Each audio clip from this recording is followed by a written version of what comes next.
Om Shanti. Good evening. Today, let's discuss a bit about consciousness. You only have to Google consciousness to get a sense of what all research is going on in the field of consciousness. A lot is being explored. The reason being the current understanding of the human body, the behavior, thinking, cognitive abilities and capabilities are not explained by the known means of medical sciences. Scientists, especially the neuroscientists, spiritualists, philosophers, and scholars are intensely exploring the phenomena of consciousness. Today, let's discuss about consciousness, and during the course of it, we will arrive at the definition of consciousness as well as what kind of consciousness we have to foster or harbor so that we are always benefited in life. A lot of mystery exists in the field of consciousness as to the questions like why we behave the way we behave, why we do the way we do things, what is the source of energy behind this. There is a tremendous interest in understanding how the consciousness arises, how are thoughts created, how do we create thoughts, and then which entity in the body is responsible for creation of thoughts, experiences, or this consciousness. So the scientists, especially the neuroscientists, have been conducting experiments after experiments. Research is going on in that direction. On the other hand, philosophers, scholars, spiritualists are also exploring this field to understand and get to the bottom of it. As part of understanding consciousness, we will also understand the world at large and then make our way towards the definition of consciousness. Now, just have a look at the world around you. You are likely to see all the materials that are most of the non-living things or insentient things. So let us explore the properties of all these non-living things first. First of all, why are they non-living? Why are they called so? And why is it that there is no consciousness or thoughts in them? Why they don't have any experiential capabilities? Now, we will turn our attention to nature and then say that's the way the nature is, that's the way their properties are, that's the way their attributes are, characteristics are. But another important thing that we have to analyze is that when we break them into pieces, as we go on breaking them, the constituent particles which it is made of, namely the atoms and molecules, they are inherently, innately insentient particles. That is the reason all the materials that these atoms and molecules are made of are insentient. That means they don't have any consciousness, they don't have any thought-making abilities, they can't think, and they don't have any capability to experience. So because the basic matter like electrons, protons, neutrons, atoms and molecules, ions, because these don't have consciousness, because these don't have the thinking ability, whatever these particles make up, all the objects that we see around us, they are all made of these atoms and molecules which are inherently insentient. Because these basic particles do not have the capability to or do not have consciousness, the objects that they constitute also will not have that ability, right? Now, What about the living beings like animals, birds, and we human beings? We will take the cells of our bodies, and if we dissect them, if we see the constituents of them, if we go through the constituents of them, the atoms and molecules are also the constituents of cells and tissues. So, which means that even cells and tissues are non-living things. They are also insentient. Because atoms and molecules don't have thinking ability, even these cells and tissues, they also don't have thinking or consciousness abilities.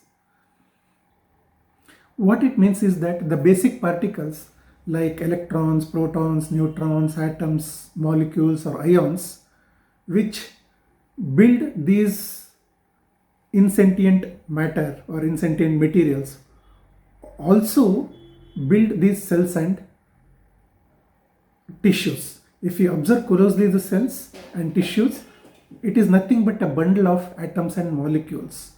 All these basic materials like atoms, molecules, etc., they are very clearly they clearly make up these cells. The cells are made of these things, which means that even the cells are not sentient. Even the cells are not living.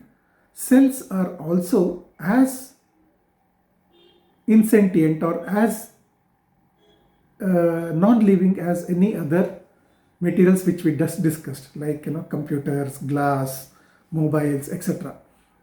Further, when we closely observe the constituents of cells and tissues, we can see that all these basic particles are under the influence of some external force.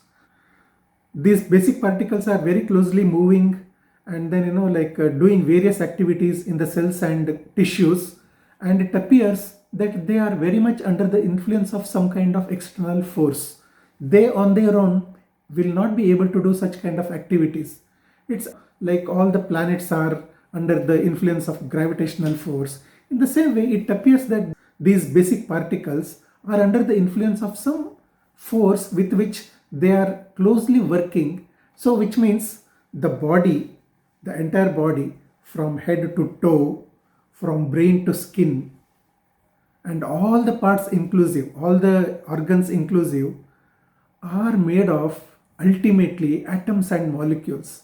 We are taught that these are made of cells and tissues, but even cells and tissues are made of ultimately atoms and molecules. Since the atoms and molecules don't have the thought-making ability, thinking ability or consciousness, even these cells or tissues or the organs that make up this body will not have that kind of ability.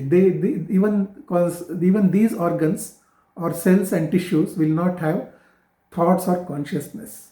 So they are also as much insentient or as much non-living as any other objects which we discussed so far.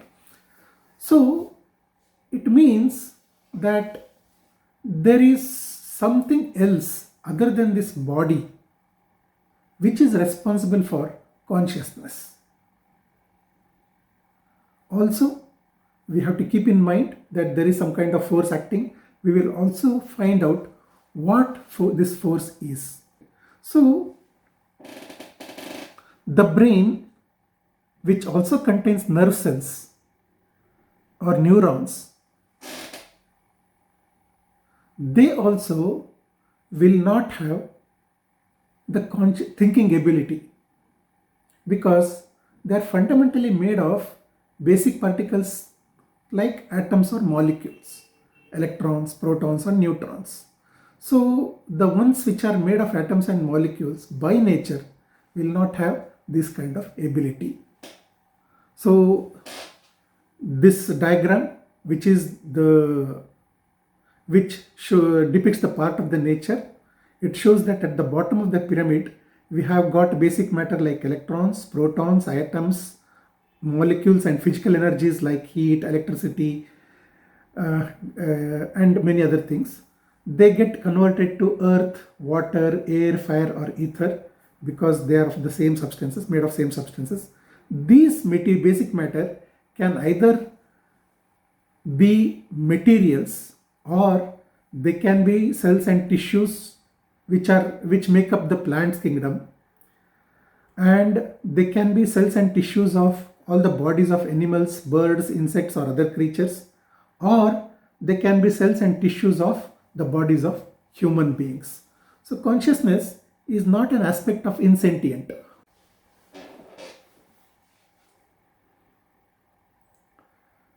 Now we will move to the next point, and that is, whenever we talk of consciousness, it is always related with the brain. And it has been verified that all the signals to the body for all the activities, have their roots in the brain. Also, with various with various evidences that we have, it appears that thinking, consciousness are also evolving from brain. So on the one hand, all the commands to the body, the rest of the body, are coming from the brain. The signals are coming from the brain. And on the other hand, things like thinking, consciousness, experiences are also related with brain. Now we will understand brain a bit. To summarize what brain does, the brain has got around 86 billion neurons, 86 billion nerve cells, tremendous amount of neurons. They make one neuron can receive information from up to 2 lakh neurons, and then this neuron can transmit information to up to 10,000 neurons. So you can imagine they all can make up to trillions of connections. It's very, very huge and then almost incomprehensible. And then they are all arranged in 3-dimensional spaces. Here we will try to understand how neurons work. So there is a neuron here, there is a neuron here, and it is made of a cell which is like any other cell in the body, but it has got some extra features. It has got dendrites, it has got axon terminal, and as discussed earlier, this can get information from up to 2 lakh neurons, and it can further transmit information up to 10,000 neurons. What does it mean? What does it mean when we say it gets information from and transmits information to other neurons? All it means is that, from the preceding neurons, it will receive basic particles like ions or some other ions and other molecules. And when they build up in the dendrite region here, and then when it crosses the threshold, then it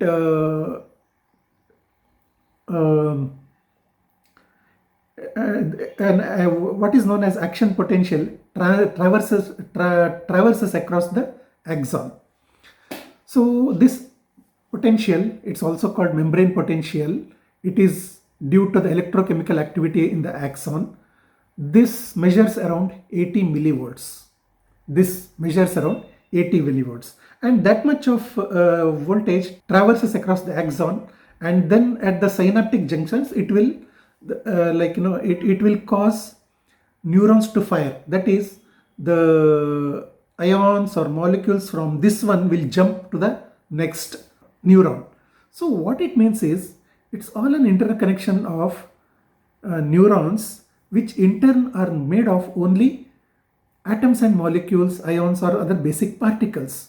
So when we know that the basic particles cannot have thoughts or consciousness, in whatever complexity they may interact with each other, that does not have any ability to again produce thoughts or consciousness. A basic material by nature which doesn't have thoughts or consciousness cannot by any permutation or combination made to produce thoughts or consciousness. If it were possible, it would have been possible to do such a thing in a laboratory. The fact that it is not possible itself shows up in this brain activity. Though we can say that so many particles will be jumping from one neuron to another, making tremendous amount of neural networks, brain wiring. The fact is, the basic materials that are inherently insentient, that are inherently non-living, innately non-living, cannot by reaction, by interaction, by their interworking, cannot produce thoughts and consciousness, because that is not the basic property of the basic particles. So this debate has always been there, whether neuronal firing produces thoughts or thoughts produces neuronal firing. Which is first? Neuroscientists essentially believe that thoughts are purely an effect of firing neurons. Somehow consciousness is created by brain activity and mind is a product of brain. But we discussed just now that the brain, which is made of neurons, which in turn are made of atoms and molecules, are inherently, innately insentient or non-living things. They cannot have the thought-making ability, or they cannot have consciousness. So what the brain, which is a bundle of atoms and molecules, cannot produce thoughts or consciousness. It is based on interpretations of observations, but not proven. Thought has always been only a direct experience. Thought as such has not been measured or found on any instrument. It has not been measured directly as the current or voltage, as an ammeter or a voltmeter measures current or voltage. And then there has been lot of advancements in brain mapping, but that doesn't establish mind in the brain. Whenever the stalwarts of the neuroscience or neuroscientists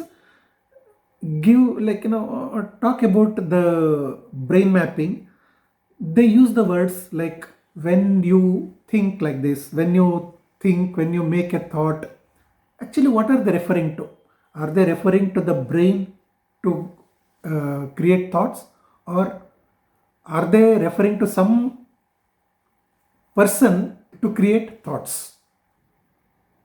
Now we will visit one of the interesting topics related to brain. Is there any intelligence entity in the brain? That's what we will discuss now. Whenever an analysis of the brain is made, or when the brain is being explained, it is always compared to a microprocessor or a computer. What does a microprocessor does? How does the microprocessor function? For the microprocessor will be fed with a set of inputs. For every combination and permutations of inputs, for the set of input patterns, an output is given by the microprocessor. The microprocessor is programmed to give such an output. Now we will come to the brain.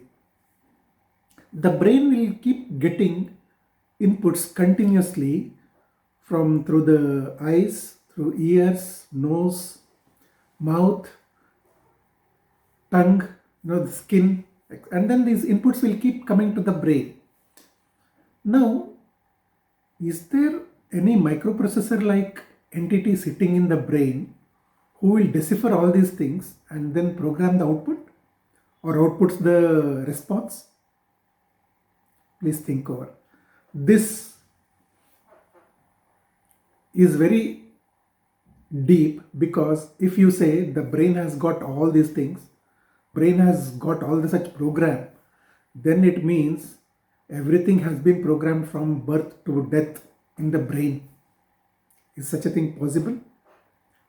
But there is no evidence like that in our findings so far, and nor such a thing would be possible in future. The reason being, we don't know what kind of inputs we will encounter. If we ourselves are the brains, or if brain had produced consciousness, and then if indeed such a programming had taken place, I would have known what I would be encountering in future. So the brain contains many regions like cortex, cerebellum, medulla, hypothalamus, amygdala, hippocampus, thalamus, cerebrum, and then many other things which like neuroscientists will be able to tell. And with each region having its own specific function to do. But which of the part of the brain resembles that of a microprocessor? The cortex is related to planning, reasoning, like higher thinking, etc. But there is no part in the brain or region in the brain who will analyze all the different inputs, integrates, and prepares a response. It is very simple, because such a thing, if at all has to happen, it should have been happening at the birth itself. The birth should have a clear programming of the lifelong responses, assuming that all the inputs are known. But we know for sure that such a thing is never possible, because inputs keep changing. By the way we come and then like sit and then do something, we are subjected to so many unpredictable inputs, that it is impossible to have a response programmed in the brain for all the conditions. One or two things often being told regarding this is that like when I see a dog I will suddenly run. When I touch a hot object, suddenly I will pull my hand back, because the nerves will act on impulse, something like that, which is being told. But we should understand that survival instinct is not the only aspect of the brain. Survival instinct is only one of the smaller aspect of brain. Brain does so many things. We see even animals living together very peacefully with a lot of love. We see the like a dog, a ferocious dog, happily playing with ducklings or cats. How did that thing come into picture? How did that happen? We can say there is an absence of intelligence entity. There is no evidence of the presence of any intelligence entity in brain that integrates different functions and organizes responses. And there is no possibility of such intelligence entity, because it is impossible to know all stimuli to sense organs and manage responses of the future.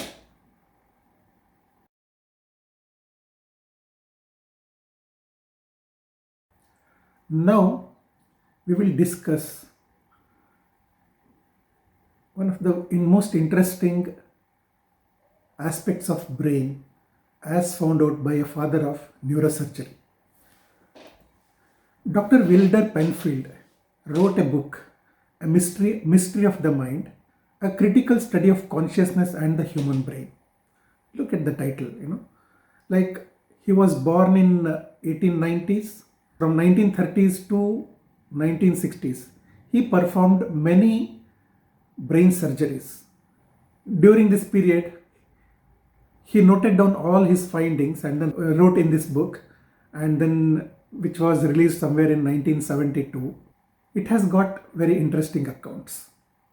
In this book, he writes many things about the brain. He says that brain structure is in such a way that it cannot do any new thing, new activity. It is not made, the brain structure, the brain structure will never explain how a person does a new activity. It is best designed, and it can explain only the same thing to be done repeatedly. The same activity done repeatedly. That's what the brain is related with.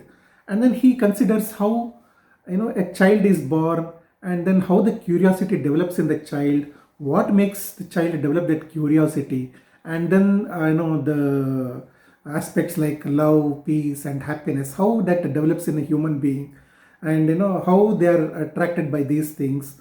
Many things he writes in his book, and in the end he comes to the conclusion that it is impossible that brain on its own can account for the human experiences or human thoughts or consciousness. He says that there is a separate entity called mind, what we call as mind, and that mind has got an energy of its own, and that mind will make use of the brain for thinking, consciousness, experiences, etc. Brain is separate, and then there is some other entity which is making use of the brain. Brain is an executive of mind, he says, and only this can explain all the findings about the brain. Brain on its own cannot explain. He considers many things in that, very interestingly. Like for example, brain is this much big. He gives stimulus to some part of the brain. If brain is one integrated eye, so to say, and then if there is any conflict in the way one part of the brain has to do with another part of the brain, even that was considered during his surgery. And then he comes to the conclusion that the brain structure, the functioning cannot explain whatever we know of the human activity. Now, we will go through several experiments that he conducted and then recorded in this book. During his tenure, this doctor conducted 700 epileptic surgeries. What they do is, they will open up the skull here by giving local anesthesia, and the patient is alert, he is conscious, and during that time they will conduct surgeries in the brain. Now he injected current electrode stimulation into the brain, as a result of which the hand went up like this. Hand went up, twitched. And the doctor asked the patient, "You are moving your hand." The patient says, "I didn't do it, you did it." Just imagine, the patient is blindfolded. He is blindfolded and then he is lying on the operation theatre. How did he know that the doctor was responsible for his hand movement? He says, the patient says, "I didn't do it, you did it." Now just think over. If brain indeed was the person, if brain indeed was the I, quote, I that person, then the answer would have been totally different. The brain would have told, "Why you are forcing me to do it? I am being forced to do this. You forced me to lift the hand." But what the person told is, "I didn't do it, you did it." So who was telling this? Was it brain or something else? Similarly, he gave electrode stimulation at some other area, as a result of which the patient started speaking something, blabbering something. And then the doctor asks, "You are making that sound?" The patient says, again mark the words, "I didn't make that sound, you pulled it out of me. I didn't make that sound, you pulled it out of me." So the patient was very clear that a doctor is doing this and he is not doing it. If brain was the one which was everything, if the brain was the one which was alone accounting for consciousness or experiences, this wouldn't have been the case. Just give a minute to think over these two aspects and internalize yourself as to what you will be feeling if you were given like this. And then, who is doing this one? The brain or somebody else? Now, Dr. Penfield's experiments further. He says there is no valid evidence that electrode stimulation can activate the mind. None of the actions that we attribute to the mind has been initiated by electrode stimulation. There is no place in the cerebral cortex where electrical stimulation will cause a patient to believe or to decide. Mark the words of the doctor. Such a beautiful lines he writes. This will show how deeply he would have thought about all these things. Dr. Penfield started his career and then he was a staunch materialist. He never believed in like any metaphysical entity. He always felt that brain alone accounts for everything. And then during his tenure as a neurosurgeon, he finds so many things that would have perplexed him, and then these are the findings. If somebody asks for any evidence like soul, then this should be the right proof. It doesn't end there. The doctor mentions in the end what a thrill it is then to discover that the scientist too can legitimately believe in the existence of the spirit. Dr. Penfield's book, his experiments here, gave me a lot of happiness when I was reading it, mainly because when I was young and then I was initiated into this path of meditation, we were always asked to think about ourselves as soul and then residing somewhere here. And I used to always feel that the brain surgeons or the neurosurgeons who conduct surgery would have encountered some unique experiences, would have come across some unique experiences, and then it would have been there in some books recorded. And then when I read this book, I was very, very happy reading it.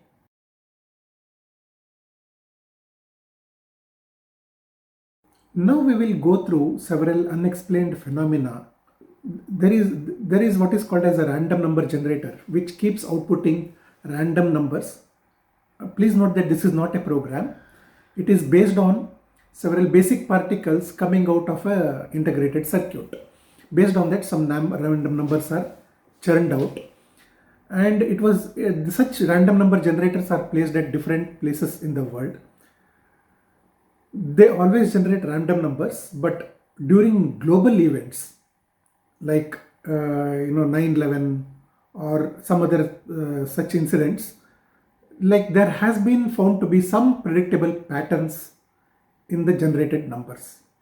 And then there is this Emoto crystal experiments, wherein he conducted several experiments on water. Upon making good thoughts, the water turned into some very good crystals, pleasing crystals.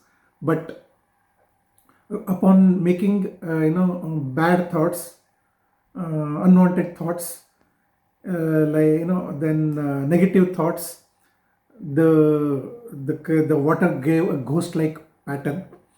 And then there are double-blind experiments wherein upon making very good thoughts, plant grows very healthily, otherwise it will not. And then there are those what are called as out-of-body experiences, near-death experiences, past life memories. People in the present birth will explain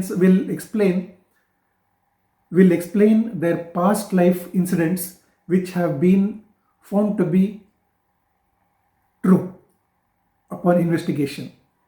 People with very high IQs had little or no brain, small or no brain. So these are all some interesting things that happens with a human being. Regarding out-of-body experience and the near-death experiences, there are many books written on that. Plenty of practical life incidences recorded everywhere in YouTube and internet. You can go through them. But one thing I would like to tell is there are very clear incidences wherein the person who is undergoing the surgery on the operation table will go out of the body, stand somewhere near the roof, and then explains everything, what is going on his body, how the doctors are conducting the surgery, and also the person will be able to explain events that were happening elsewhere. How is that a person who is under anesthesia on the operation theatre tells something which is happening elsewhere? Though there are very good evidences of all these things, many scientists will not even accept them. Many scientists won't even accept them. But one thing that has been very well documented is that thinking and attitude accelerates the healing of diseases. Persons, like having, disease or medical condition, if their thoughts are positive and they have got a positive outlook of their life, it is seen that thinking and attitude accelerates healing of diseases. And equally, negative thinking, negative attitude, negative mindset has resulted in several medical conditions. There are many mysteries. The current understanding through medical sciences cannot explain the following. What is consciousness and its source? What is a thought, and then how does it arise? coordination of activities in the brain, how sleep and anesthesia works, how and where memory is stored in the brain, what is sleep, pain and pleasure. There are many mysteries. We will now discuss about one of the most astonishing event that has happened in the history. It is still not yet printed in the textbooks, and that is quantum mystery. We will find out what is the relation between quantum and consciousness, and then how there are some very interesting evidence as to how consciousness affects matter. The story goes like this. Way back in 1700, Sir Isaac Newton suggested that light is made of particles. Now, come 1800, and a British scientist, Thomas Young, conducted what is called as the famous double slit experiment, with which he proved that light is a wave and not a particle. So what happened? So basically, he took a metal piece, then etched two slits in that. They are very close by slits, but in the film, in this picture, for clarity, it has been shown very wide apart, but they are only microns apart. And through that, a light was passed from the light source. Now, light source at that time was nothing other than sunlight. So this was in 1800. Like when the light was passed through the slit, the expectation was that two bands of light will be formed. The reason being, the light is something like a particle. It will go in straight lines. So one through first slit will form one band, and then another through second slit will form another band. But surprisingly, what was observed was an interference pattern which is typical of a waves actually. So when two waves interfere with each other, a series of crests and troughs are formed. The similar thing had formed on the screen, which is nothing but an interference pattern. So the view that was held for 100 years was changed. It was established that light is a waveform. Now, interesting thing happened. In 1900, around 1900, Albert Einstein proposed photoelectric effect, and for which he got a Nobel Prize. And then for that, the light was again had to be particle. So it was proposed that light has got dual nature. It can either behave as wave or it can behave as particle. And then since 1900, that is what has been in our textbooks. But what happens, somewhere in 1920, the scientists wanted to study the behavior of light as it is passing through the slit. With the advancement of the technology, they placed detectors in between the slit and the screen. Just think over that light has already passed through the screen, and then they place there to study the behavior. The moment they place the detector, some magic happens. Unexpected happens. They will start seeing the expected two bands of light, which is the typical of a particle pattern. Like, whether they place the detector before the double slit or after the double slit doesn't make any difference. So it was verified that, why was it behaving so?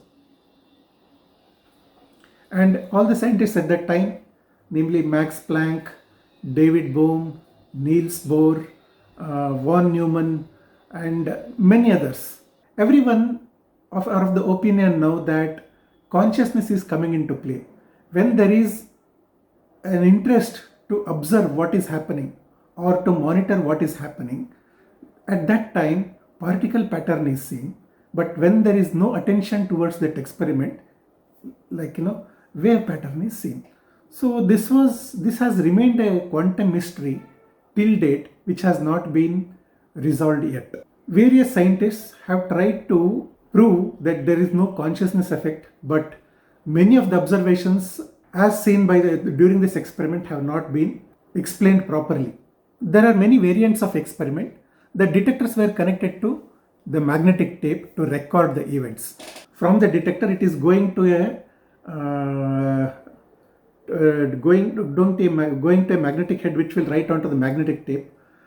Then that is working. But when you remove the magnetic tape, there is no monitoring, and then during that time wave pattern is seen, and then when you put the magnetic tape back, the particle pattern is seen.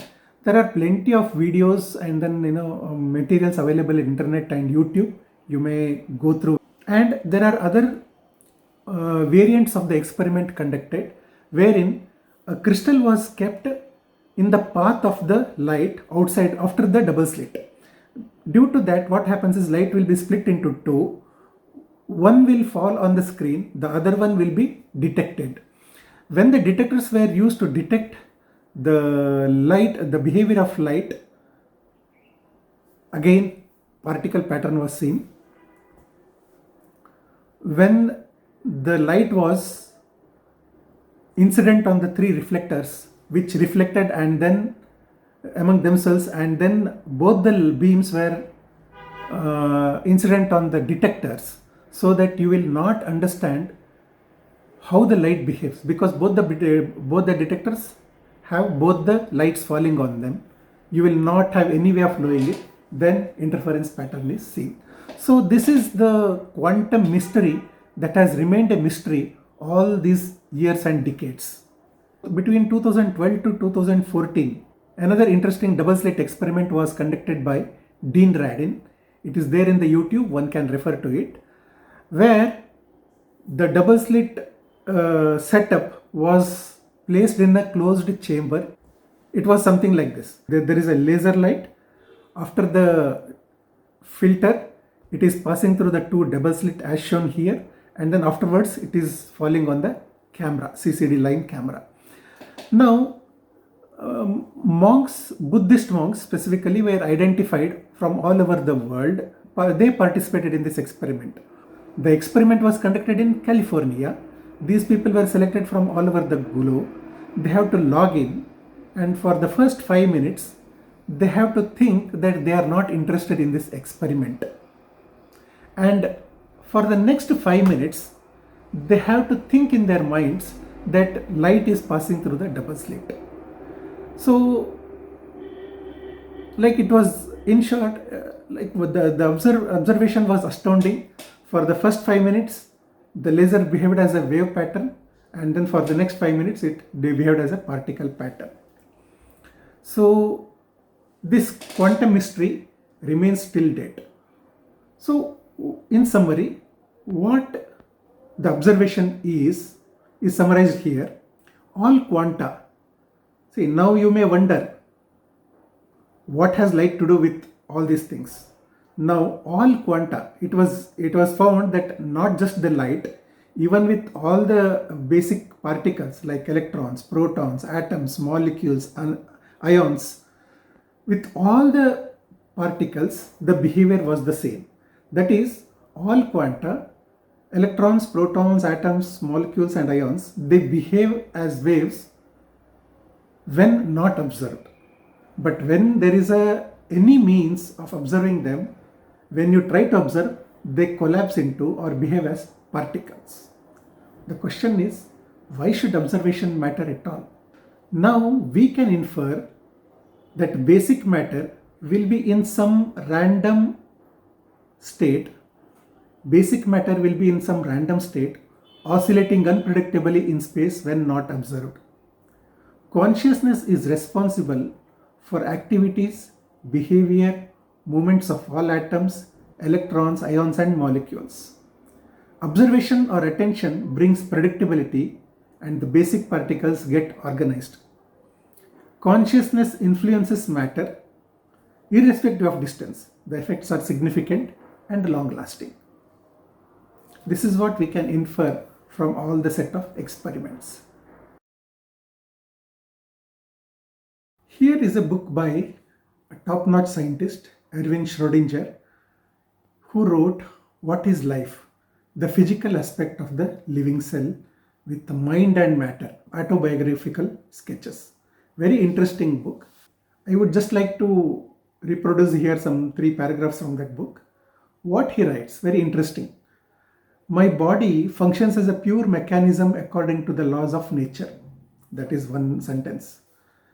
The second statement is, yet I know by incontrovertible direct experience that I am directing its motions, of which I foresee the effects, that may be fateful and all important, in which case I feel and take full responsibility for them.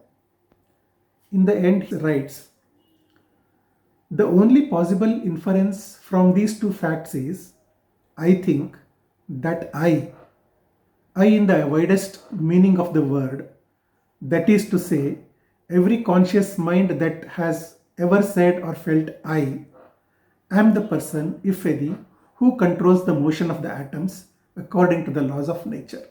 Very interesting. Now you can see the predicament of the scientist when he writes the third paragraph. He keeps saying I in the widest meaning of the word, that is to say, every conscious mind that has ever said or felt I. When he is telling that, you can see his predicament, that what he is trying to understand, who is that I? Erwin Schrödinger as a scientist, Erwin Schrödinger as a body, Erwin Schrödinger as somebody else. It's a very interesting predicament the great scientist goes through, which he has beautifully expressed in his book. So when we consider all these evidences, scientific evidences and empirical evidences, the first one is the entire body, including this brain, is composed of only atoms and molecules, which is insentient. Further, that the cells in the body and the neuronal cells in the brain, they appear to be acting according to some influence of some external force. And the third one, the brain compared to a microprocessor, so there cannot be any intelligence entity in the brain. And the fourth one, an extraordinary finding by Dr. Wilder Penfield, where during the surgery he finds somebody else other than brain talking, maybe using the brain, but somebody other than brain is talking. And the final one is this quantum experiment, which very clearly establishes the fact that consciousness is affecting the matter, the behavior of the matter. So with all these things, we are now left with no doubt that we have to accept inevitable presence of someone who is other than brain, who is responsible for the consciousness. Consciousness is an attribute or an aspect of this metaphysical entity, but not of the brain or the body. Because one may take shelter in the complexity of the brain and then try to explain that today or tomorrow or day after tomorrow we will be able to find it out, but how long it will take, when fundamentally we know that these are insentient matter without any ability to have consciousness or thinking power or thinking ability. Then there is no point in thinking that this will happen. There is no point in thinking that one day we will find how these exhibit thoughts and consciousness. So we have to accept the inevitability of existence of a metaphysical entity having consciousness. Materialistic perspective of the brain cannot create our experiences. We have to contemplate and embrace the possibility of an immaterial, metaphysical entity with consciousness that operates the brain. Exploring the immaterial and spiritual entity is as scientific and logical as any other form of inquiry. We should not be bounded by the premise that only that which is visible, only that which can be felt physically alone can be open for scientific exploration. No. Exploring the immaterial and spiritual entity is also as scientific and logical as any other form of inquiry. The important thing is finding out the truth. What the truth is very important. Metaphysical cannot always be understood from physical viewpoint. See, When things are physical, we can have physical evidences, but when it is into the metaphysical domain, it is not possible to give evidences by physical experiments. And consciousness can be understood only through consciousness, which is the direct personal experience. The importance of direct personal experience cannot be discounted. Take, for example, the thought. Everyone thinks, everyone makes thoughts, everyone creates thoughts, everyone is a creator of his or her own thoughts. Now, this should never be underestimated. This should never be underestimated, because it is because of thought that the world is moving. Now, with all these things, it is inevitable that we have to accept the presence of somebody else who is operating the brain, and this someone else has got the consciousness, has got thinking ability, and this someone else is the one who is actually experiencing. So now we have a practical interaction where the metaphysical or spiritual interacts with physical matter, and the interaction, and then physiological. So who was the observer? When we say there was an observer who was affecting the behavior of the particles, who was that observer? Now we will introduce the immaterial spiritual entity, the soul.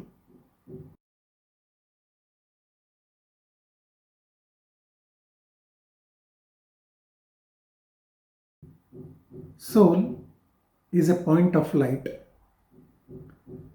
a minute point sitting in the brain as shown in this picture. He is a point of light.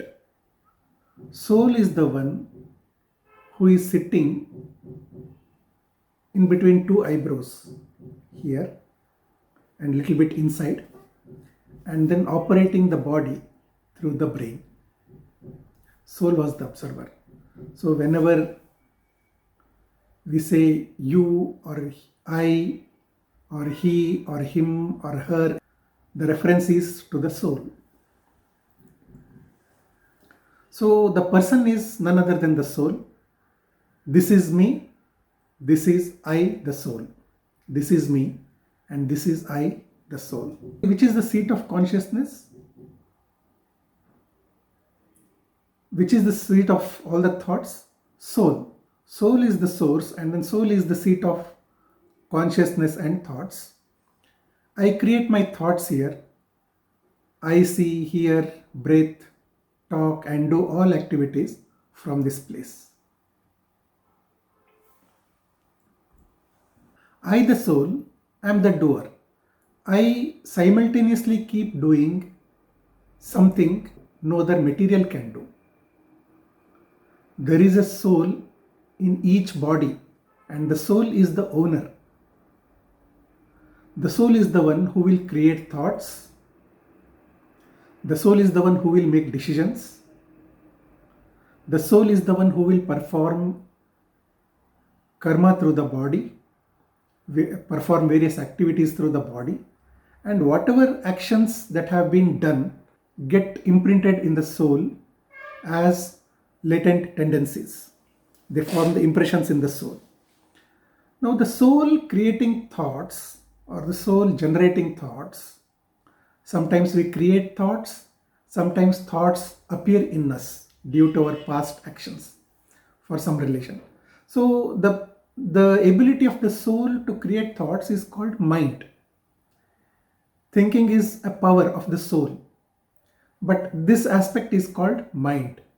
The ability of the soul to make decisions is called intellect. So the soul is the one who is the doer. Everything is happening in this tiny point of light, the soul.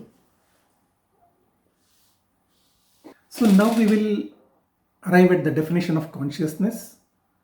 The picture that is being shown is the soul, magnified diagram, magnified picture. In the soul, continuously the thoughts which are shown in the form of waves, and then decision making in the form of the balance, and the impressions, concentric circles, they are depicted. So all these are simultaneously happening. All these things are happening simultaneously and concurrently in the soul. That means I, the soul, am continuously thinking, uh, continuously thinking, taking decisions, and then like developing my own impressions, latent tendencies. That is based on the way I think, I decide, I make decisions, and then I perform actions through the body, and then that's the way I create my latent tendencies. Now, what is consciousness? Consciousness is the ability of the soul to think, decide, and form habits. Consciousness is the ability of the soul to think, decide, and form habits. It includes our feelings, experiences, emotions, outlook, mindset, and so on. So, in short, consciousness is the sum total of all that is happening in the soul. Consciousness is sum of all that is happening in the soul. Consciousness, everything is happening in soul, be it latencies, traits, perception, comprehension, leadership, intuition, concentration, sentience, memory, reasoning, everything is going on in the soul, and it is not in the body or in the brain. So please take a minute or two to go through all these things, and then we have to understand and accept that the way we use the language correctly goes a long way in understanding myself as soul correctly. It is correct to say I am a soul, my soul is incorrect. Soul is not mine, I myself am a soul. And then usually the tendency, by the habit or tendency, we start referring to soul as by it, by the word it. Soul is the one who is responsible for life. So soul has to be addressed as he or him. And by continuously addressing the soul as he or him, we will understand the self, the soul, better and accurately. Soul himself is not the consciousness. Consciousness is not another name for the soul. Soul is having consciousness. So all that is happening in the soul is consciousness. So soul and consciousness should not be used interchangeably, casually. So by using the term repeatedly that I, the soul, am having consciousness, then it will make much more clear, and then there will be clarity in the self as the soul. And it is important that I have to say I have energy rather than saying the soul himself is the energy or I am the energy. So sometimes there will be tendency. What is soul? Soul is energy. No, soul has energy. Soul has energy. That means I have energy. Whenever I say I means I, the soul. It is not whenever I say I, we use it, but actually, I means I, the soul, seated here. Understand soul as soul. When we say body, we understand body as the body. There is no other term required to describe it. There is no need of any descriptor for the body. We understand body as is. In the same way, it is important that we understand soul as is. Understand soul as a soul. Understand thought as a thought. Understand mind as a mind. The way we have been used to understand body or the face and so on. Everything is happening in the same world. There is a physical realm on one side, and then simultaneously there is a spiritual realm.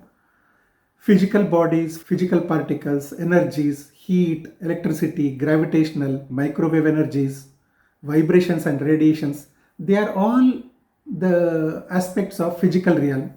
Modeling is possible in a physical world. Physical world, physical particles can be modeled either as a mathematical equation or as a geometric, coordinates in many ways. And to the physical realm, no consciousness is applicable, and there is no consciousness in any of the elements of the physical realm. When the famous equation E is equal to mc squared applies only to the particles or the elements in the physical realm, but it is not applicable to soul. Soul is not a physical object. Soul is totally a metaphysical entity, immaterial entity. To the soul, these equations are not applicable. No physical laws or relationships are applicable to the soul. Thinking, ideas, decision making, what we call as sanskars, habits, latent tendencies, virtues, and powers like peace, purity, spiritual energy like thoughts, determination, willpower. These are all again aspects of spiritual realm. Only direct experience is the consciousness. So what we have got is only the direct experience, and then consciousness is a direct experience. So we have to comprehend and understand entities as are. We cannot describe spiritual realm in terms of physical realm, but we can comprehend physical realm in terms of spiritual realm. But spiritual realm has to be understood as spiritually. So far, we studied about the physical realm and then the spiritual realm, soul, body, and the important point is both soul as well as all these basic particles, they have been since eternity, and then they will continue to be eternal. They are neither created nor are destroyed. They are always there.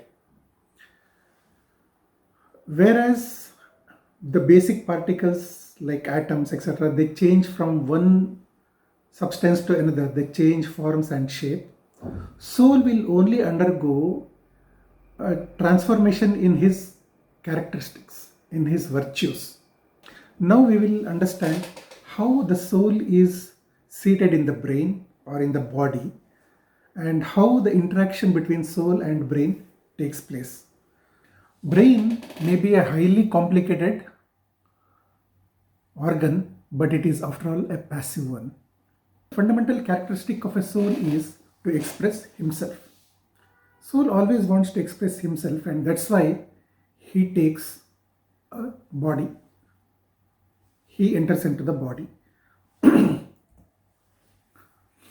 We can say brain is made out in such a way that a transfer of expressions takes place from the soul to the body. And brain is also made in such a way that translation of inputs from the body occurs in a way soul can comprehend. I, the soul, feel very happy inside. Here, I feel happy. That happiness is transferred as a smile on the face through so many neuromuscular activities. And whatever I see, hear, breathe, smell, and taste, and then the touch will get translated in a way I, the soul, can comprehend. The soul is surrounded by innumerable basic particles that make up the brain. As we had discussed earlier, brain contains billions of neurons, but each neuron is again made of atoms and molecules. So we can say the soul is subtly connected to all basic particles of the brain. So what can be the analogy? How to bring that analogy? As per the consciousness of the soul, all these basic particles like electrons, protons, neutrons, atoms, ions, molecules align themselves in accordance with the consciousness of the soul. The analogy is similar to a magnet and its magnetic field. We all are well aware of the way we experimented with magnet and its field with iron filings when we through the iron filings in the magnetic field, they all beautifully align. They all get beautifully aligned around the magnet. In the same way, as per the consciousness of the soul, all these basic particles get aligned around the soul. How a soul interacts with the brain. As the soul keeps thinking, as per the consciousness of the soul, the particles around the soul will keep aligning with respect to that spiritual field. And the consciousness in the soul will keep influencing the particles of the brain. And converse is also true, that the alignment of particles in the brain influences the soul. So I, the soul, influence the particles in the brain, as well as the particles in the brain influences me. I get influenced by the particles of the brain. How is the input formed? In the brain, the soul is surrounded by billions of nerve cells or neurons and tissues. Ions and molecules continuously keep jumping between neurons that make trillions of connections between neurons. Each neuron constitutes countless atoms, molecules, and ions. The consciousness of the soul, his intentions and desires, determines the connectivity between neurons. The consciousness of the soul thus creates certain pattern in the brain.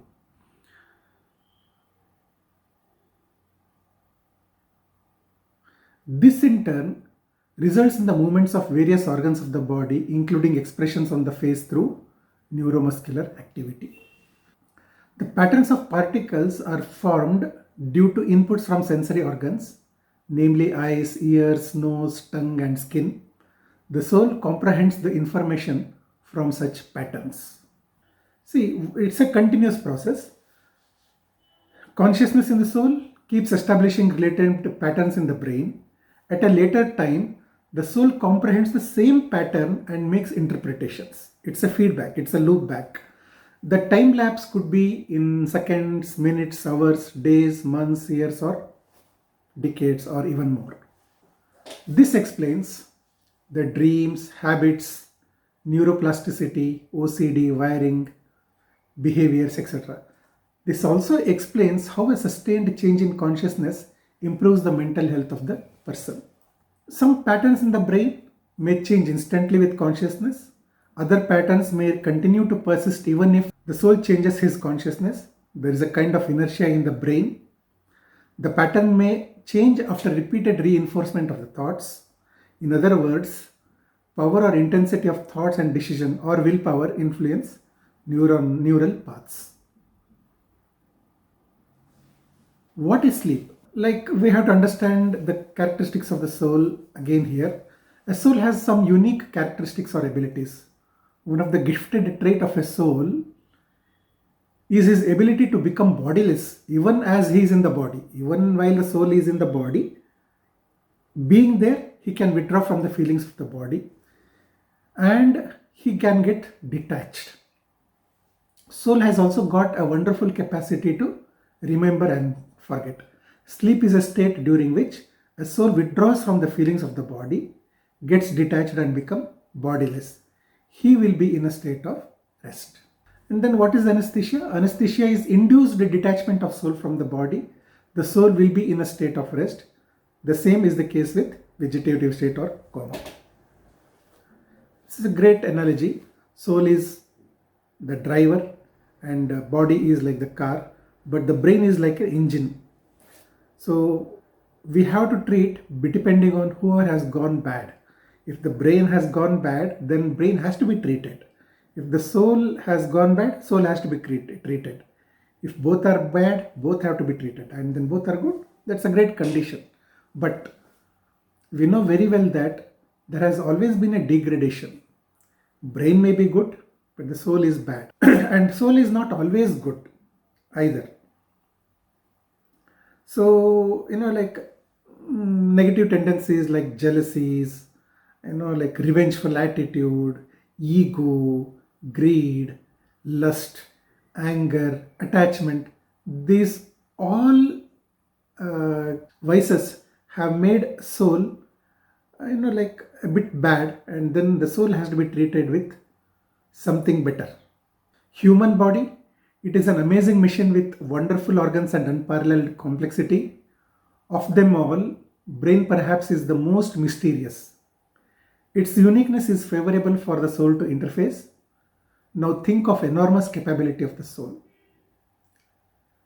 Soul is made in such a way that the soul can operate at will.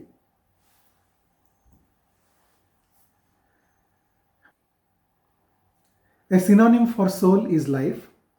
Soul's consciousness keeps the cells functioning. Cells carry molecules to different places. Healing of diseases due to positive consciousness is reshuffling of atoms and molecules in the body. When the soul leaves, everything disintegrates. So we don't need any proof of consciousness. The fact of our existence, that we are alive, we are sentient, we think, we make decisions, we create habits, we learn, remember, forget, concentrate, perceive, have our own intuition, morality and ethics. This by itself is a proof of consciousness. As we discussed earlier, the proof of consciousness cannot be by physical means, material means. In fact, the point to be asked is how this is not a proof of consciousness. If this is not a proof enough, then what is? Do you want some machine to be brought and then say this is what is required? It is like, this is from the book 1 Week Course. Please take 2 minutes time to read this. Respected Jagdish Chandra Bhaiji, the erstwhile chief spokesperson of the Brahma Kumaris, had written long ago in his book, The 1 Week Course.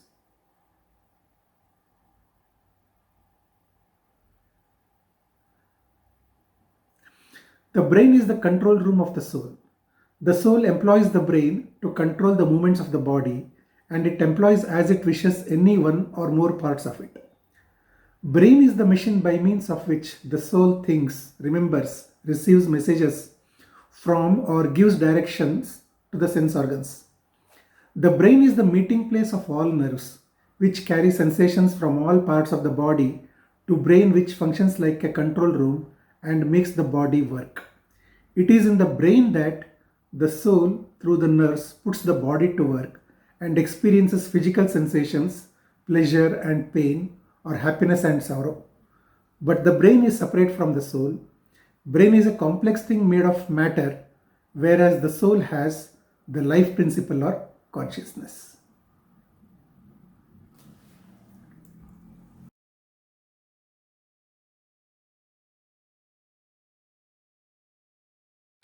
This is the organization of the nature. Soul's consciousness is acting everywhere. The basic matter like electrons, protons, atoms, molecules, and physical energies like heat and electricity, they in turn can change into, can assume different forms like earth, water, air, fire, or ether. These basic particles can be either materials, can manifest as materials. They can be the cells and tissues of plants kingdom. They can be the cells and tissues of animal kingdom, animals, birds, insects and other creatures' bodies. Or they could be the cells and tissues of bodies of human beings. Now, souls interact with the bodies.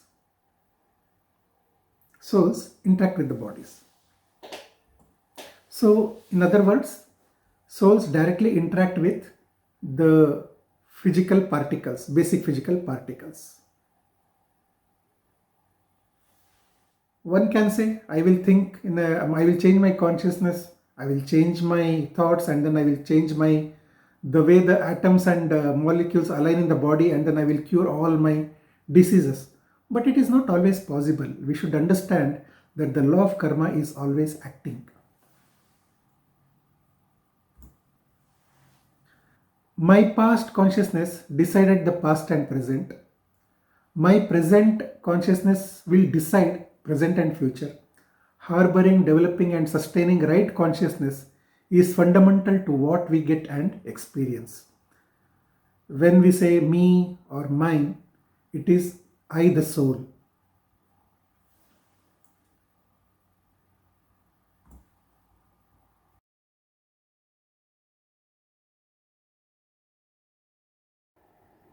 In literature, you will find many theses, many proposals, many suggestions that soul could be located near hypothalamus or near a pineal gland. More than where the soul is seated, it is how the soul is functioning through the brain. What is the effect the soul's consciousness has on the brain and its particles? What the influence is of the soul with his consciousness on all the particles of the brain? And for example,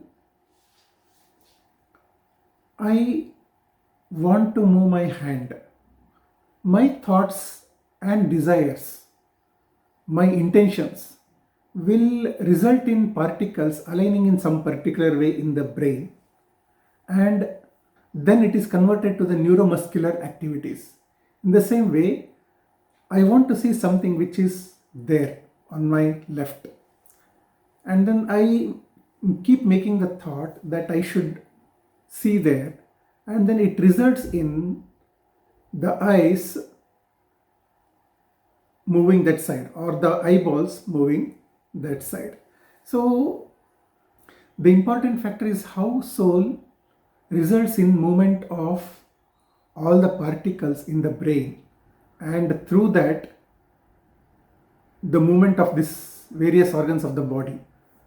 Our experience tells that somewhere we are seated, we the souls are seated somewhere behind this point, the center of the eyebrows, and somewhere at this intersection, at this and this intersection.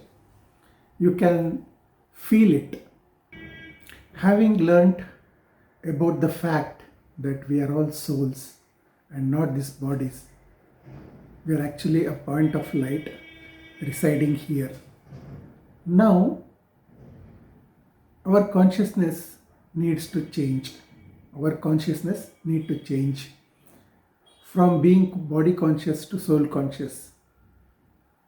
Soul conscious is the highest form of consciousness, so which we have to harbor and develop in all walks of our life.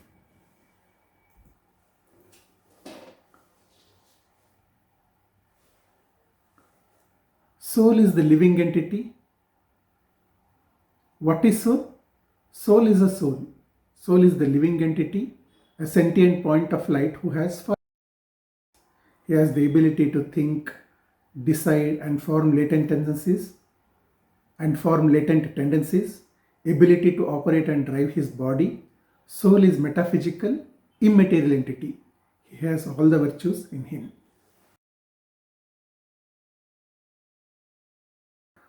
I, the soul, hear through the ears.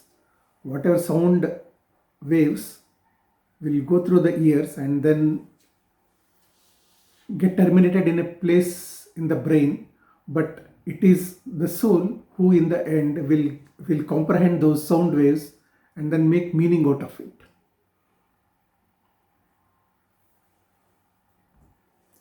And I, the soul, am the one who is speaking through the mouth. I, the soul, am the one who is speaking through the mouth. Whatever thoughts in me, the intense desire and thoughts in me, the soul, manifest as sound through the mouth. And I, the soul, am the one who see through the eyes. Actually, I will see through these eyes, and then whatever the object or the ones which I want to see, those images will appear in my visual cortex in the brain, which I, the soul, will comprehend. So here is a picture where how the soul who is sitting behind the eyes is seeing through the eyes. So it's always a soul to soul connection. When two people converse, when two people interact, when two people are talking to each other, it is actually one soul talking with another soul. It is like, one may be seeing the another person's face, but in the end, it is the soul who is making all the sense and then doing this interaction. Ultimately, we are all connected. We are all connected to each other in the world. And why we are all connected? Because all the souls are, there is no limitation of space or time here. All are connected because all are in spiritual realm and then connected to God. So this is the meaning of saying, this is what we say, we are all the souls. All the soul is connected to God. Consider yourself as soul and then remember Supreme Soul.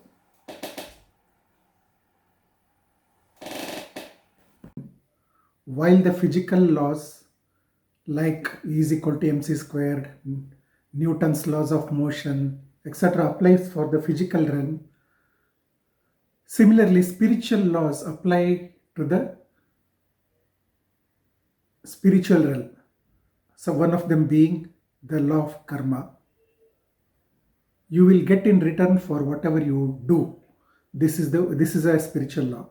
Another thing is, now we know that the spiritual realm leads the